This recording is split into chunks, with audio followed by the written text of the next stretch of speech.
রমজান মাসে যে সমস্ত ঢাকায় পর্দা দিয়া কি করে ভিতরে খানা বেচে না, কথা বলে না। আমার কথা হলো তুই বেটা পর্দা দিস না। আমি কেউ কিছু বললে আমার কথা বললো, হুজুরে কইছি আমি তোমার মতো তোমারে বললাম তুমি পর্দা দিয়া ভিতরে বেচছো না, তুমি ডাইরেক্ট খুললা বেচো।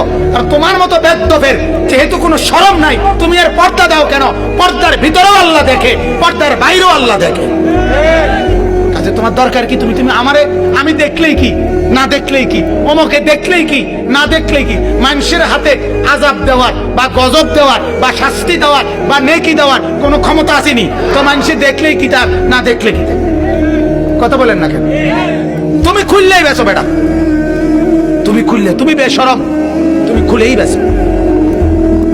এই যে অনেক মহিলা আপনারা দেখবেন, অনেক পুরুষ মহিলা, অনেকের ঘরে আপনারা ওই হুজুর দাওয়াত দিলে হুজুররে যে রুমে ভাত খাইতে দেয়, এই রুমেও টেলিভিশন, এটার মধ্যে একটা কাপড় লাগাই দেয়, মানে একটা ছোট কাপড় পর্দার মতো এটা লাগাইয়া দেয়, যাতে হুজুর আইছে যে এই কারণ।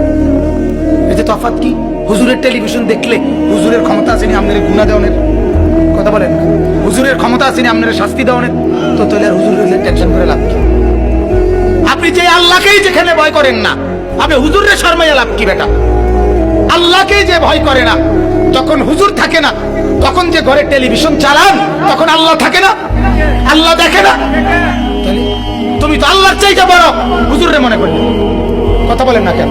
তুমি হুজুর দেখলে তুমি কি দিলা? কাপড় দিলা। আল্লাহর সামনে তো কাপড় দিলা না, তো তোমার এটা শিরিকের আচরণ না? কথা বলেন না কেন? এটা শিরিক না?